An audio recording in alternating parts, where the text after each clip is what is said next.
permanent, and by 2030 having this a 24/7 team that can respond and be fully operational in the city. That is the task ahead if this passes tonight. And Jeff, as you mentioned, there isn't some organized opposition group to this, but I have heard from some residents who said they did vote no on this.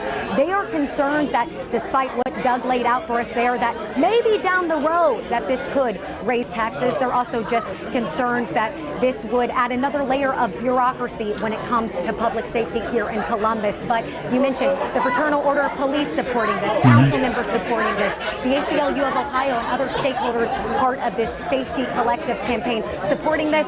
And as you can see, already starting to celebrate a little bit here tonight, guys. Well, we can see that, what's happening behind you there, Libby. Thank you so much. And we know that Columbus looked at how Dayton handled the same type of situation, how Cincinnati handled this type of situation. And really, you get out on those scenes for the firefighters and for police, and they're not trained for those types of things. So this alternative is just a different way to look at it, that crisis response. And Shannon Hardin's council president also said that the firefighters union supported this as well as the FOP too. So it's been hard to find any opposition to this right now. But we are going to take another quick break and come back with continuing coverage. Ohio Votes 2026. Jeff, thank you. Pleasure. I'll be back in an hour.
Night's primary.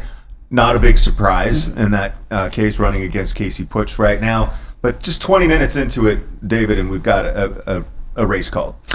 Well, not a surprise, but it's still going to be interesting to see each and every vote that Vivek does not get in that race because, relatively speaking, he had the entirety of the Republican organization behind him. I mean, they coalesced behind him early and completely. So, even if his opponent comes in at 15%, as we were seeing in those early returns, that's still a very telling 15%. Really? Looks like 88 in that in Franklin County right now. We have 88% for Vivek and 14.2 for. This is the state now. For Casey. Now we're going full statewide again. Really, I mean, you think of that, usually that's just a massive landslide, but there's a way to read into it. But how many of those 14% are staying home in November? How many of those 14%, are so thoroughly disappointed with their party's nominee that they'll vote Libertarian or go another direction?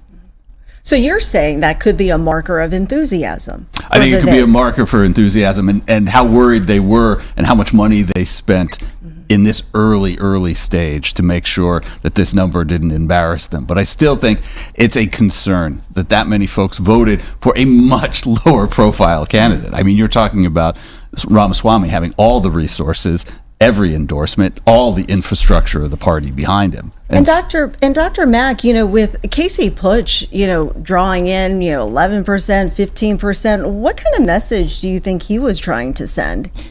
Well, I think the primary message that he was really hopping on is, one, the implicit message that is talking about race and ethnicity that we're not going to get too deep into today, but, the writing is on the wall related to that. But I also think that his whole outreach, the whole point was trying to reach out to the working class Republican, even though some of Putsch's also appeals also lean more towards that racism tidbit that I was alluding to.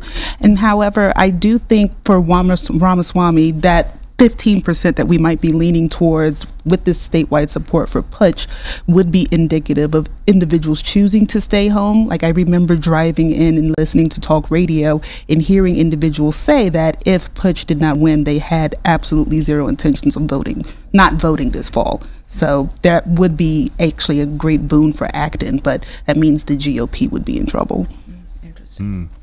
You want to add anything on top of that? Is that kind of emphasizing what the point you made too? The only other thing that I would add is a really critical number that we'll see developing over the night is how many votes, not just for Ramaswamy relative to Putsch, but how many votes in total go in the Republican primary? How many votes in total in the Democratic primary today? Because one thing that we saw 4 years ago is the Republicans drew twice as many voters in the primary in 2022. It was a harbinger of November that there was that much more enthusiasm for the party in the primaries. Regardless of which candidate drew the votes, they got twice as many total votes. And it'll be very important to see where Democrats finish tonight relative to Republicans. They should be competitive with Republicans in the primary if they expect to be competitive in November. Does it make a difference though that Dr. Acton and didn't have a challenger, so does that skew the number? Well, I'm talking even if you look at the entirety of the ticket. Sure. The Democrats have a Secretary of State race. The Republicans have a treasurer race. Sherrod Brown has Sherrod Brown has a low profile opponent and so forth. When you look at it in its totality, Democrats had a super competitive governor's race in 2022. And that race drew half as many votes as the Republican equivalent. And I think that was a very telling, marker of the lack of enthusiasm, lack of fervor among Democratic voters. And I think these numbers are going to look a lot better for Democrats tonight. Okay. Want to talk about U.S. Senate? I think we want to go to Zenobia. Yeah, we want to go. Okay. Well, let's talk about U.S. Senate and head out to my colleague from WKYC. Annabelle Childers is live in Cleveland with the Sherrod Brown camp. Annabelle, do you hear us? And what's going on over there right now? What's the mood? It's loud. I do, Lena. Hello. Sorry, I just wanted to make sure I could hear you okay. Well, it is a very excited atmosphere here as NBC News has called this race in favor of Sherrod Brown, which was the outcome this crowd was expecting tonight. Now, Sherrod Brown was running against Ron Kincaid, who was a first-time candidate and has a career background in IT and computer software. Sherrod Brown, if you want to know his campaign, you just have to read some of these signs here, taking on the rigged system and workers before billionaires. Over his 3 terms in the Senate, he really made his platform advocating for Ohio workers, and that's what he says he plans to do if he is to win this race. Now, we have been told by a staffer that he is expected to speak to this crowd at around 8 or 8:15. So we're on standby for that, waiting to hear from him. But we've seen some familiar faces here in the crowd tonight, including Cleveland Mayor Justin Bibb and some other prominent Democrats here in this area. All right, Annabelle Childers reporting live for us from Cleveland. Thank you so much.